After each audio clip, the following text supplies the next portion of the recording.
আসসালামু আলাইকুম।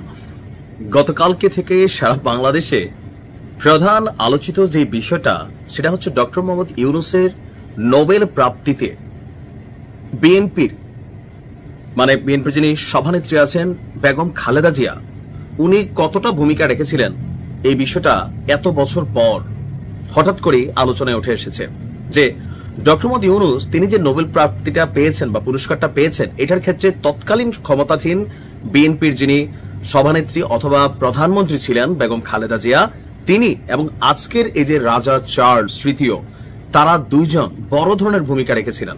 এখন বেগম খালেদা জিয়া ডক্টর ইউনূসের এই নোবেল প্রাপ্তিতে কি ভূমিকা রেখেছিলেন আসুন দেখি।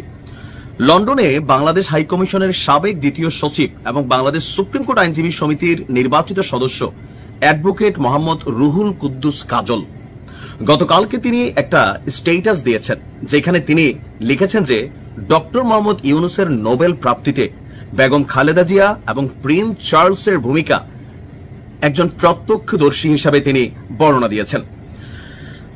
তার যে বক্তব্যের মূল অংশগুলো আমরা যদি এখানে সামনে নিয়ে আসি, তিনি বলছেন যে সাবেক প্রধানমন্ত্রী বেগম খালেদা জিয়ার বদৌলতে বাংলাদেশ সরকারের একজন কূটনীতিক হিসাবে লন্ডনে বাংলাদেশ হাইকমিশনে কাজ করার সুযোগ হয়েছিল তো আপনার এই কাজল সাহেবের 2003 সালের সেপ্টেম্বর থেকে 2006 সালের অক্টোবর পর্যন্ত, মানে 3 বছর। তো তিনি বলছেন যে আমি ছিলাম হাইকমিশনের দ্বিতীয় সচিব। 2005 সালে রানী এলিজাবেথ কমনওয়েলথ ভুক্ত দেশের কূটনীতিকের জন্য বাকিংহাম প্যালেসে একটি গার্ডেন সিটির আয়োজন করেন, গার্ডেন পার্টির। বাংলাদেশের পক্ষ থেকে তৎকালীন হাইকমিশনার জনাব মোফাজ্জল করিম, deputy high commissioner doctor Saiful Islam Khan এবং আমি দ্বিতীয় সচিব মোহাম্মদ কুদ্দুস স্ত্রীকে নিয়ে উপস্থিত ছিলাম। রাজকীয় রীতি অনুযায়ী প্রথমে রানী এলিজাবেথ, তারপর তার স্বামী ফিলিপস, প্রিন্স চার্লস সারিবদ্ধভাবে বিভিন্ন দেশের রাষ্ট্রদূতদের সাথে কুশলাদি বিনিময় করেন। তো বাংলাদেশে তখন বন্যা চলছিল। প্রিন্স চার্লস বন্যা পরিস্থিতি নিয়ে খোঁজখবর নিলেন, বাংলাদেশের প্রতি তার সমবেদনার কথা উল্লেখ করলেন। বন্যার প্রসঙ্গ শেষ করার পর হঠাৎ করে তিনি বলে উঠলেন, what are you doing about mister Yunus? তখন একথা শুনে আমরা তিনজনই অপ্রস্তুত হয়ে গেলাম, আসলে বুঝতেই পারিনি তিনি কোন ডক্টর ইউনূসের কথা বলছেন।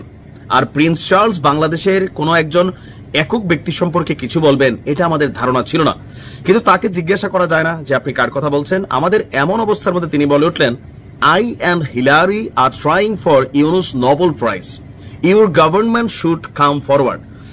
মানে তিনি বললেন যে তিনি এবং হিলারি ক্লিন্টন ডক্টর মোহাম্মদ ইউনূসের নোবেল প্রাইজটা দেওয়ার জন্য বা ওনার নামটা সিলেক্টেড করার জন্য কাজ করে যাচ্ছে, আর তোমার সরকারের উচিত সামনে আসা। হিলারি ক্লিন্টনের নাম বলাতে আমরা বুঝতে পারলাম যে তিনি আমাদের এই ডক্টর ইউনূসকে নিয়ে কথা বলেছেন, কারণ ওই সময় ডক্টর ইউনূস হিলারি ক্লিন্টনকে নিয়ে বাংলাদেশে বেশ হইচই ফেলে দিয়েছেন। তো রাজা চলে যাওয়ার পর, মানে তৎকালীন রাজা না, প্রিন্স চার্লস চলে যাওয়ার পর হাই কমিশনার আমাদের দুজনের সঙ্গে আলাপ করে প্রিন্স চার্লসের এই কথার গুরুত্ব মানে সরকারকে জানানোর কথা বলেন। তো তিনি বললেন যে বিষয়টি নিয়ে সরাসরি মাননীয় প্রধানমন্ত্রী বেগম খালেদা জিয়াকে জানানোর কথা আমি প্রস্তাব করি। তো তখন মাননীয় প্রধানমন্ত্রীর মুখ্য সচিব ছিলেন ডক্টর কামাল সিদ্দিকী, আমাকে অনেক স্নেহ করতেন, আমার সঙ্গে তার যোগাযোগ ছিল। আমি তাকে ফোন করে হাই কমিশনার স্যারের সঙ্গে কথা বলিয়ে দিলাম। ডক্টর কামাল সিদ্দিকী বললেন মাননীয় প্রধানমন্ত্রীর সাথে কথা বলে, মানে বেগম খালেদা জিয়ার সাথে কথা বলে এ বিষয়ে তিনি হাই কমিশনকে জানাবেন। তো সম্ভবত ওই দিন কিংবা পরের দিনই জানালেন যে বেগম খালেদা জিয়াকে তিনি অবহিত করেছেন, এবং বেগম খালেদা জিয়ার প্রথম রিয়েকশনটা ছিল বাংলাদেশের একজন মানুষ নোবেল পাবে, এটা তো আমাদের জাতির জন্য গর্বের বিষয়। আমাদের সরকার ডক্টর ইউনূসের নোবেল প্রাপ্তির জন্য রাষ্ট্রীয়ভাবে সব ধরনের সহযোগিতা করবে। ডক্টর কামাল সিদ্দিকী প্রিন্স চার্লসের সাথে কি কথা হয়েছে তার একটা হুবহু বর্ণনা প্রধানমন্ত্রীর মুখ্য সচিব বরাবর আপনার তারা যে কথোপকথনগুলো ছিল সেগুলো লিখিত আকারে বেগম খালেদা জিয়ার যে মুখ্য সচিব ছিল সেখানে তারা এটা আবার চিঠি লেখা পাঠালেন। তারপর হচ্ছে যে আমরা যদি দেখি তিনি বললেন যে আর আচ্ছা এই বিষয়টা নিয়ে তিনি বলছেন যে বেগম খালেদা জিয়ার দপ্তরের এবং স্বয়ং প্রধানমন্ত্রী বেগম খালেদা জিয়ার তিনি এটাতে যথেষ্ট গুরুত্ব দিয়েছেন। আর এরপরে আর আমি এই বিষয়ে খবর রাখিনি, এরপরে আমরা পরবর্তীতে শুনতে পাই 2006 সালে ডক্টর মোহাম্মদ ইউনূস তিনি নোবেল পেলেন।